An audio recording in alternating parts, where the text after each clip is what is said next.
बिस्मिल्लाहिर्रहमानिर्रहीम, अस्सलाम वालेकुम। खेलों की खबरों पर तबसरों और तस्दीयों से जिसको एक और प्रोग्राम के साथ सैयद याह्या हुसैनी आपकी खिदमत में हाजिर है। आज के इस प्रोग्राम में हम पाकिस्तान ओलंपिक एसोसिएशन के सरबरा lieutenant general retired Arif Hasan sahab से गुफ्तगू करेंगे, जो कि इस वक्त वीडियो लिंक पर हमारे साथ मौजूद हैं। खुशामदीद कहते हैं आपको lieutenant general retired Arif Hasan साहब। सर, 2004 से आप पाकिस्तान ओलंपिक एसोसिएशन के साथ वाबस्ता हैं, सरबरा की हैसियत से काम कर रहे हैं। मैं आपसे तफसीलन ये जानना चाहूँगा कि आप 2004 से 2021 तक किस तरह इस ओहदे पर मौजूद हैं, क्योंकि बहुत से लोगों का ख्याल है कि आप सियासत करते हैं और बहुत से लोगों को मिलाकर अपने ओहदे पर इस ओहदे पर आप काबिज़ हैं और इसी वजह से आप 17 साल से इस ओहदे पर मौजूद हैं। आपका बिल्कुल एक सवाल, आपने जो सवाल किया इसका मैं एक लफ्ज़ पिक करूंगा। आपने कहा परसेप्शन। वो परसेप्शन है लोगों का और परसेप्शन काफ़ी गलत है। ये जो अपॉइंटमेंट है और या ये एक इलेक्टेड पोस्ट है और इसमें कॉन्स्टिट्यूशनल पोस्ट है और इसमें इलेक्शन के थ्रू आते हैं। जो जीतता है वो हो जाता है इलेक्ट और जो नहीं जीता वो रह जाता है। So it's not a question कि वहाँ पे कोई टेन्योर रिस्ट्रिक्शन है या क्या। दूसरा ये चीज़ देखने जाएँ कि जी इसमें मेरा नहीं ख्याल, अगर हमारी मदर बॉडी जो है वो है इंटरनेशनल ओलंपिक कमेटी, तो इंटरनेशनल ओलंपिक कमेटी ने कॉन्स्टिट्यूशन अप्रूव किया है और उनको कोई एतराज़ नहीं है इस पर। तो आई डोंट थिंक किसी और को होना चाहिए, क्योंकि हमारा डायरेक्टली स्पोर्ट्स डेवलपमेंट और इन पाकिस्तान में हमारा रोल नहीं है, वो किसी और का रोल है, उसका आपको पता ही है। आरिफ हसन साहब, जैसे आपने कहा कि इंटरनेशनल ओलंपिक कमेटी की जानिब से कोई पाबंदी नहीं है, कोई भी फ़र्द कितने तवील अरसे तक इस सूरत हाल में एक ओहदे पर बुराजमान रह सकता है। मैं आपसे सवाल करना चाहता हूं कि इंतखाबात होंगे और इलेक्शन के नतीजे में भी जो भी जीतेगा वो कितने अरसे के लिए ये ओहदा संभालेगा, चाहे वो 6 मरतबा जीते, 7 मरतबा कामयाब हो। आपसे पहले भी पाकिस्तान की तारीख़ मौजूद है, आपसे पहले जो ओहदे पर रहे उनकी मुद्दत भी तवील थी। तो फिर हर ओलंपिक और बड़े इवेंट के बाद नाकामी पर तनकीद होती है और आप जो हैं वो सामने आते हैं। इसमें बेसिकली अगर आप गए, मैं एक चीज़ और यहाँ पे क्लियर करता जाऊँ जो पिछले सवाल पे मैंने नहीं किया। एज रिस्ट्रिक्शन है और एज रिस्ट्रिक्शन जब होएगी, अप्लाई होएगी, तो उस पर चेंज ओवर हो जाएगा। बट दूसरा सवाल आपका जो था अभी, जो आपने पूछा कि कोई एतराज़ नहीं है कमेटी को, तो वो बिल्कुल दुरुस्त बात है। पहले भी प्रेसिडेंस है और मेन चीज़ ये है कि एतराज़ अगर किसी को है तो वो भी क्लियर कर दें कि क्यों एतराज़ है। एतराज़ अगर आपने देखा, ख़ास तौर से अभी जो बातचीत हुई थी, एतराज़ इस वजह से था कि जी वो सारा स्पोर्ट्स डेवलपमेंट का जो हिसाब किताब है वो कहा कि पाकिस्तान ओलंपिक एसोसिएशन का है, जो कि बिल्कुल गलत परसेप्शन है। आरिफ साहब, जो ओलंपिक हुए और इस ओलंपिक के बाद पाकिस्तान स्पोर्ट्स बोर्ड के बैनुसूबाई राब्ते की वज़ीर डॉक्टर फहमीदा मिर्ज़ा साहिबा आप बहुत जारहाना गुफ्तगू करती दिखाई दी, लेकिन ऐसा लगता है कि वक्त के साथ साथ ये गर्द आहिस्ता आहिस्ता बैठती जा रही है और ख़ामोशी छाई हुई है। ओलंपिक के बाद जो तनकीद का ज़ोर नज़र आ रहा था अब वो नहीं रहा है। मैं माजी की बात नहीं करूंगा, बल्कि सीधा आपसे पूछता हूं, अब ओलंपिक ख़त्म हो गए, अब आप कॉमनवेल्थ गेम्स में शिरकत की तैयारियां कर रहे हैं। मैं आपसे ये जानना चाहूँगा कि कोरोना के हवाले से वही प्रोटोकॉल्स होंगे, वही SOPs होंगे, तो इसका मतलब है कि आपको 3-4 माह पहले मंसूबा बनाना होगा। तो आपने स्पोर्ट्स बोर्ड के साथ मिलकर तैयारी मुकम्मल कर लिया? आपने जो टाइम फ्रेम दिया है 3-4 महीने का, मैं तो कहता हूँ उससे और ज़्यादा लगेगा और इसमें बड़ी डिटेल में हमें बातचीत करनी पड़ेगी। आपने एडमिनिस्ट्रेटिव साइडों की बात की कि जी जो प्रोटोकॉल्स हैं वहाँ के और उसके कोविड के हो गए और बाकी हिसाब किताब हो गया, एक्रेडिशन वगैरह का सारा हिसाब किताब, वो तो हमारा निज़ाम चलता ही रहेगा। हमें जो फ़िक्र है, जो कि अगेन जब मैं क्लियर कर रहा हूँ कि हमें डायरेक्टली रिस्पॉन्सिबिलिटी नहीं है, बट हमें जो फ़िक्र है वो है पाकिस्तान की परफॉर्मेंस। और पाकिस्तान की परफॉर्मेंस सिर्फ उस वक्त होएगी जबकि इनपुट आपकी सही होएगी। आप इनपुट करेंगे तो आपको आउटपुट मिलेगी। लेकिन जनरल साहब, ये अब इतना आसान है नहीं, क्योंकि अभी आपके 30 लोगों को इजाज़त मिली है। अगर ख़वातीन क्रिकेट टीम को इजाज़त मिल जाती है क्वालिफाइंग राउंड के ज़रिए और पाकिस्तान की हॉकी टीम भी क्वालिफाई कर लेती है, तो इसका मतलब है कि 70 से ज़्यादा लोग इस कॉमनवेल्थ गेम्स में हिस्सा लेंगे। अगर मैं गलती नहीं कर रहा तो ओलंपिक्स में आप लोगों के तकरीबन 20 से 25 लोग गए थे और उनकी टिकट आप लोगों ने अरेंज किए थे, क्योंकि आप लोगों को आगे से जवाब नहीं मिल रहा था। क्या इस मरतबा भी 60 से 70 लोगों की लॉजिस्टिक हवाले से जो मामलात हैं आप खुद पूरे करेंगे, और क्या ये करना आप लोगों के लिए आसान होगा? देखिए जी, हमारा प्रिंसिपल ये है, और ये आईओसी का भी प्रिंसिपल है, कि जो मर्ज़ी हो एथलीट को सफ़र नहीं करना चाहिए, और ख़ास तौर से वो एथलीट जो कि क्वालिफाई ऑलरेडी कर चुका है। एथलीट के लिए सबसे ज़रूरी चीज़ क्या है? एथलीट के लिए सबसे ज़रूरी चीज़ है कि वो ट्रेनिंग करे, और फिर जाके उस ट्रेनिंग को इम्प्लीमेंट करे एंड ट्रांसलेट करे इनटू हिज परफॉर्मेंस, जो कि थ्रू कंपटीशन हो सकता है। और ये कंपटीशन आपके सामने आ रहा है, जिसमें वो वर्ल्ड लेवल पे 72 कंट्रीज़ वहाँ पे होंगी, जिसके उस लेवल पे वो कम्पीट।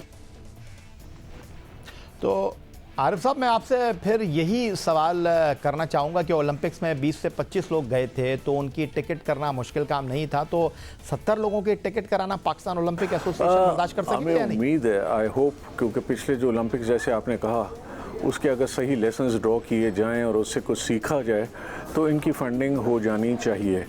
अगर नहीं हुई तो जैसे मैंने शुरू में कहा था कि एथलीट्स को हम नहीं सफ़र होने देंगे, और हम डेफिनेटली उनको किसी ना किसी तरीके से सपोर्ट करने की पूरी कोशिश करेंगे। मैं आपसे ये सीधा सवाल करूंगा कि तला तालिब तो बबांग दहल ये बात कर रहे हैं, पाकिस्तान शूटिंग फेडरेशन भी यही बात कर रही है कि आपने अपने वसाइल का इस्तेमाल किया शूटर्स को सहूलियात देने के लिए, तो आपने क्या इन एथलीट के बारे में पाकिस्तान स्पोर्ट्स बोर्ड को बता दिया है? कहीं फिर बाद में एक दूसरे पर इल्ज़ाम तराशियों का सिलसिला ना शुरू हो जाए? हमारी जहाँ तक तैयारी का ताल्लुक है वो बेसिकली एडमिनिस्ट्रेटिव होती है, वो हमारी तैयारी कंप्लीट है। और जैसे मैंने कहा कि अगर आपका सवाल उस तरफ है कि जी उनकी preparation as far as training is concern और उनको भेजने का, तो ये मैंने फिर से रिपीट करना चाहता हूँ कि जी भेजेंगे हम उनको डेफिनेटली, और अपनी रिसोर्सेज से भी भेजना पड़े तो भेजेंगे। आरिफ हसन साहब, इसी जवाब से मुताल्लिक एक सवाल आपसे करना चाहूँगा। क्या ये तासुर दुरुस्त है कि Asian game, Olympic game, Commonwealth game sir पर आते हैं तो हम अपने एथलीट्स को भेजने के हवाले से तैयारियां करते हैं, तो आपका इसमें क्या किरदार है? क्योंकि नाकामी की सारी बुराई और ज़िम्मेदारी आप पर डाल दी जाती है ओलंपिक एसोसिएशन के सरबरा होने की हैसियत से। बिल्कुल सही है, वो गलत डाली जाती है, क्योंकि कहीं ना कहीं तो ब्लेम भेजने, वरना ब्लेम खुद ऊपर आ जाए किसी के। बट मैं ये कहना चाहता हूँ कि जी यहाँ पे जब कि आपकी रिस्पॉन्सिबिलिटीज़ की बात करते हैं तो पाकिस्तान ओलंपिक एसोसिएशन का जो रोल है वो बड़ा क्लियर है कि आप कॉन्स्टिट्यूशन उनका भी पढ़ लें, आईओसी का कॉन्स्टिट्यूशन पढ़ लें। उसमें दिया हुआ है कि जी जो नेशनल ओलंपिक कमेटी है उनका क्या रोल होगा, आप उसको पढ़ लें, और फिर आप स्पोर्ट्स बोर्ड का कर लें, रोल पढ़ लें, तो आप खुद डिटर्मिन कर लेंगे कि जी किसका क्या रोल है और किसको क्या करना चाहिए। फॉर एग्जांपल एक शिक में अगर आपको बता दूं कि पाकिस्तान स्पोर्ट्स बोर्ड के जो कॉन्स्टिट्यूशन है उसमें दिया हुआ है to develop athletes to standards prevailing internationally. सिर्फ अगर आप इसी को ले लें तो सारा रिस्पॉन्सिबिलिटी आपको समझ आ जाएगी कि किसके ऊपर है। तो लिहाजा उस चीज़ पे मैं और जैसे आपने कहा ये एक वन टाइम चीज़ नहीं है कि गेम सर पे आ गई तो उसको ट्रेन करके भेज दिया। ये एक पूरा सिस्टम होना चाहिए जिसमें आपके एथलीट्स पार्टिसिपेट कर रहे हों, कॉम्पिटिशन्स में कर रहे हों, कोचेज़ उनको सही मिले हों, और फिर वो बड़े कॉम्पिटिशन्स में, मेगा कॉम्पिटिशन्स में जाके हिस्सा लें और उनके साथ वहाँ पे फिर परफॉर्मेंस दें। पाकिस्तान ओलंपिक एसोसिएशन के सरबरा lieutenant general retired Arif Hasan sahab हमारे साथ मौजूद हैं, और पाकिस्तान ओलंपिक एसोसिएशन, आने वाले कॉमनवेल्थ गेम, माजी में होने वाले ओलंपिक मुकाबले, पाकिस्तान स्पोर्ट्स बोर्ड के किरदार पर आज के इस प्रोग्राम में हम गुफ्तगू कर रहे हैं। मज़ीद बातचीत करेंगे एक ब्रेक के बाद।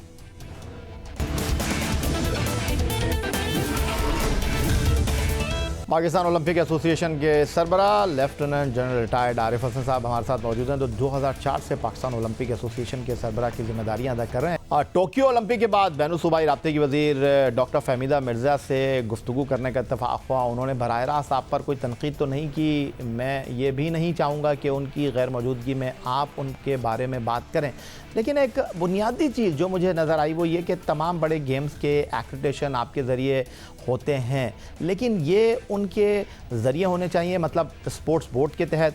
तो मैं ये जानना चाहूँगा क्या ये मुमकिन है? नॉट पॉसिबल, क्योंकि ये आईओसी का जो गेम्स होती हैं वो आईओसी की होती हैं, इंटरनेशनल ओलंपिक कमेटी की, और इंटरनेशनल ओलंपिक कमेटी ऑथराइज करती है नेशनल ओलंपिक कमेटी को कि वो डेलीगेशंस को, अपनी स्पोर्ट्स की डेलीगेशंस को भेजे फॉर पार्टिसिपेशन। तो उनके थ्रू ये लाजमी है, दिस इज़ नॉट पॉसिबल। मैं आपसे बुनियादी सवाल करना चाह रहा हूँ। टोक्यो ओलंपिक्स के बाद लोगों के जहनों में बड़ा सवाल ये था कि एथलीट एक है और ऑफिशियल 4 हैं, ऐसा क्यों है? हालांकि जो मेरी मालूमात है उसके मुताबिक आपके मुख्तलिफ़ कोर्सेज़ होते हैं, मुख्तलिफ़ आपकी मीटिंग्स होती हैं इन गेम्स के दौरान, तो इसके लिए भी आप ही के लोग जाते हैं। और दूसरा सवाल ये कि लोगों के जहनों में अगर ऐसी बात है कि किसी फेडरेशन का सदर, सेक्रेटरी वो ऑफिशियल बनकर कैसे चला जाता है? इसको भी मैं ऐसा क्लियर कर दूं कि अगेन ये एक मिसपरसेप्शन है। अभी ओलंपिक्स की अगर मैं एग्जांपल दूं आपको, तो जो खिलाड़ी गए थे उनके साथ जो एथलीट्स, जो स्टाफ गया था, वो टोटल वही था जिसको आईओसी ने ऑथराइज़ किया था। और जो नंबर्स अभी कह रहे हैं, कोई 32 कह देता है, कोई कभी 20 कह देता है, ये बिल्कुल गलत है। हर एथलीट के साथ एक, वो कहते हैं आप अपने मनपसंद लोगों को भेजते हैं। मनपसंद अपने तो होते ही नहीं है। मनपसंद लोग तो वो होते हैं जो कि ऑलरेडी एथलीट्स के साथ इन्वॉल्व हैं। वही मनपसंद होते हैं जिनने एथलीट्स को ट्रेन किया हुआ है। आप शूटिंग में देख लें, आप तला तालिब का देख लें, आप ये सारे वो लोग हैं जो कि ऑलरेडी उनके साथ इन्वॉल्व थे। परफॉर्मेंस एथलीट की कहाँ से पता लगती है? कि वो गया है वहाँ पे, कम्पीट किया है और उसने अपना पर्सनल बेस्ट दिया है। अगर उस बंदा जो उसके साथ गया है उसने उसको इतना कर सका है कि उसने पर्सनल बेस्ट से बेहतर उसने किया है, तो दैट मीन्स वो परफॉर्मेंस हुई है। आपके ऑफिशियल्स की भी परफॉर्मेंस हुई है और एथलीट्स की भी परफॉर्मेंस हुई है। तो ये कहना, ये बिल्कुल डाइवर्ट करना अटेंशन है कि बात जो मेन चीज़ से है उससे आप हट जाएं। I will not agree with this. Arif Hasan साहब, मेरे ख्याल में आपने बहुत सारी चीज़ों का जवाब दे दिया है और खेलों से मोहब्बत करने वाला शख्स जो आपको टेलीविज़न स्क्रीन पर देख रहा है, हमारी आपसे कम मुलाकात होती है, आप ख़बरों में ज़्यादा रहते हैं। मैं आपसे ये जानना चाहूँगा कि ओलंपिक के बाद आम तासुर ये उभरा है और पाकिस्तान स्पोर्ट्स बोर्ड ने शोर मचाया कि पाकिस्तान में खेलों की ज़बूहाली और तबाही का जो ज़िम्मेदार है, ओलंपिक में मेडल ना लेने का सारा मलबा जो है वो पाकिस्तान ओलंपिक एसोसिएशन पर डाला गया है। किस हद तक आप इस बात से इत्तेफाक करेंगे और तरदीद करेंगे? इसको मैं फिर अब थोड़ा सा रिवर्ट बैक करूँगा। इसमें बिल्कुल सिंपल चीज़ है कि रूल्स समझ लें लो किसके क्या हैं। हमारा कॉन्स्टिट्यूशन पढ़ें, स्पोर्ट्स बोर्ड का कॉन्स्टिट्यूशन पढ़ें और बाकी कॉन्स्टिट्यूशन जो मैंने कहा है और रूल्स एंड वो फॉलो करें। आईओसी का पढ़ें कि आईओसी ने नेशनल ओलंपिक कमेटी को क्या मैंडेट दिया हुआ है, तो ये बिल्कुल क्लियर हो जाएगा। अनफॉर्चुनेटली मैं फिर वही रिपीट करूँगा कि जब इस किस्म की गलत बातें होती हैं तो फिर you can't identify the problem and move forward, क्योंकि प्रॉब्लम को आप समझेंगे, उसका बेस समझेंगे, उसका रैशनल समझेंगे तो फिर ये हल निकाल सकते हैं। बट ये ब्लेम गेम, एक दूसरे पे ऐसी हवाई इल्ज़ामात लगाने से आगे नहीं चल सकती हैं स्पोर्ट्स। जनरल साहब, कॉमनवेल्थ गेम 2022 के लिए पाकिस्तान ओलंपिक एसोसिएशन और पाकिस्तान स्पोर्ट्स बोर्ड की एक ही सिमत है, अलग अलग? और फिर इस इवेंट के बाद इल्ज़ाम तराशियों का सिलसिला तो शुरू नहीं हो जाएगा? हमने तो पूरा एडवाइस किया है कि जैसे चल सकते। ब्लेम गेम का होना नहीं चाहिए क्योंकि सबको पता है कि किसकी क्या जवाबदारी है। हम बिल्कुल मिल के चलेंगे, जो एडवाइस चाहिए वो हम ज़रूर देंगे। कॉन्टिजेंट हम जो जाएगा हम उसको सपोर्ट करेंगे और जहाँ तक हमारा ताल्लुक़ है छोटे लेवल पे जो स्कॉलरशिप्स और स्पॉन्सरशिप्स थोड़ी बहुत जो मिल सकती हैं वो हम खिलाड़ियों को ज़रूर दिलाएंगे। जैसा कि अभी आप बता रहे थे कि कुछ बराह रास्त ऐसी चीज़ें हैं, जगहें हैं जहाँ आपको क्वालिफाई करना है और कुछ गेम्स में क्वालिफिकेशन के बाद एंट्री मिली है, तो कौन से ऐसे गेम हैं जिन पर आप पाकिस्तान ओलंपिक एसोसिएशन काम करना शुरू कर दिया? हमने वो लिस्टें वगैरह वो सारी चीज़ें हमने भिजवा दी हैं टू दी स्पोर्ट्स बोर्ड, क्योंकि इसमें और बहुत चीज़ें आ जाती हैं। कोऑर्डिनेशन की एक्रेडिटेशन है, इनके टिकटिंग का है, इनका वगैरह वगैरह। तो lieutenant general retired Arif Hasan साहब, कैसा रवैया है आपके साथ पाकिस्तान स्पोर्ट्स बोर्ड की जानिब से इस तमाम सूरत हाल पर? अभी तक तो हमारी इससे बातचीत नहीं हो सकी है, ख़त किताबत हो रही है, बट ख़त किताबत भी हमने की है और दूसरी साइड से अभी तक उसका वो नहीं आया। Excuse me. तो अभी फिर से कोशिश जारी होगी। सर, आप लोग अभी तक ख़त खिताबत ही कर रहे हैं। दुनिया तो अपने एथलीट को फाइनल कर चुकी है और आपको जवाब ही मौसूल नहीं हो रहा। तो हम ना ही समझे ना फिर। बिल्कुल, आपकी बिल्कुल मैं एग्री करता हूँ कि अभी तक तो हमें बहुत आगे होना चाहिए था, जो कि अभी प्रेजेंट सिचुएशन से।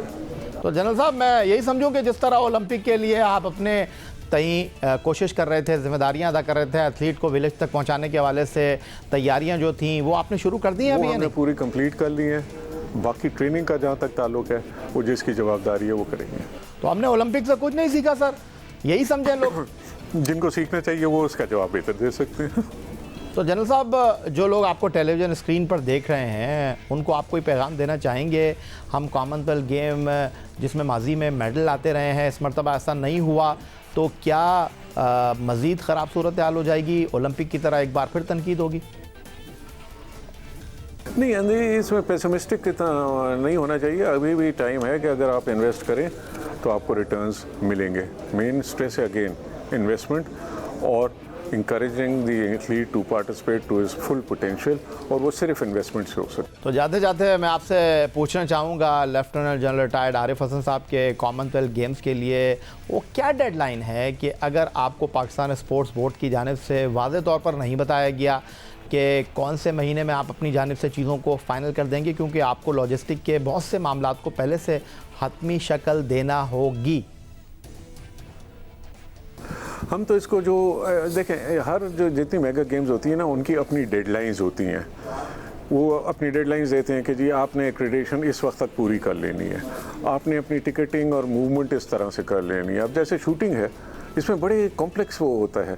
उनने ना सिर्फ अपने खिलाड़ियों को भेजना होता है, उनने अपने हथियार भेजने होते हैं। हथियार भेजने के लिए आजकल सिक्योरिटी की वजह से आपको एयरलाइंस के साथ बहुत पहले शुरू हो जाना चाहिए। तो ये हम सारी चीज़ें एक तो ऑर्गेनाइजिंग कमेटी की डेडलाइंस देखते हुए और फिर शूटिंग जैसे डिसिप्लिन्स की डेडलाइंस देखते हुए वर्क बैकवर्ड करते हैं कि कितने टाइम में ये हम कंप्लीट कर सकते हैं। वो हम अपने लिए डेडलाइन में, उसके बाद हम चेंज कोई नहीं करते हैं। तो सर हमें बताइए ना, क्या डेडलाइन है और कौन सा महीना है? ये अभी तो फाइनली वो बताएंगे कि क्योंकि इसमें होता बहुत है। एथलीट्स बाय नंबर्स मांगते हैं पहले, फिर एथलीट्स बाय नेम मांगते हैं, फिर एथलीट्स की वो बाकी मांगते हैं, और फिर जाके एथलीट्स की वो लिस्ट फाइनलाइज होती है, फिर एक्रेडिटेशन चलता है। उसकी पूरी एक सिस्टम है, एक्रेडिटेशन का पूरा सिस्टम है, बाकी चीज़ों का। फिगर्स भेजना बड़ा ज़रूरी होता है, क्योंकि वो वहाँ पे आपके विलेज के अंदर वो अकोमोडेशन और बाकी सारे खाने पीने की चीज़ें वो करना होता है। तो ये सारी चीज़ें वो हमसे मांगेंगे, हम उस वक्त तक जो डेडलाइन होगी हम उसको फॉलो करेंगे, चाहे हमें कोई इन्फॉर्मेशन मिले या ना मिले। बहुत शुक्रिया आपका। पाकिस्तान ओलंपिक एसोसिएशन के सरबरा lieutenant general retired Arif Hasan sahab हमारे साथ मौजूद थे। और क्या सीखा हमने टोक्यो ओलंपिक के बाद, क्या तैयारी है हमारी, ये आपको उनकी गुफ्तगू से बेहतर तौर पर अंदाज़ा कर लेना चाहिए। कॉमनवेल्थ गेम 2022 में बर्मिंघम में मुनक्किद हो रहे हैं और ओलंपिक के बाद इन गेम्स की हमारे लिए बड़ी अहमियत है। वो हमारे एथलीट जो ओलंपिक में तमगा हासिल नहीं कर सके थे, कॉमनवेल्थ गेम में मेडल के लिए वो जना फेवरेट हैं। लेकिन क्या तैयारी है पाकिस्तान स्पोर्ट्स बोर्ड की, पाकिस्तान ओलंपिक एसोसिएशन क्या किरदार अदा कर रहा है, ये आपने लेफ्टिनेंट जनरल आरिफ हसन की ज़बानी सुना। यही आज का हमारा प्रोग्राम था। अगले प्रोग्राम तक के लिए सैयद या हुसैन को स्कोर की पूरी टीम के साथ इस दुआ, इस उम्मीद, इस तवक्को के साथ इजाज़त दीजिए कि पाकिस्तान में खेल और खिलाड़ी तरक्की करते रहें। अल्लाह हाफ़िज़।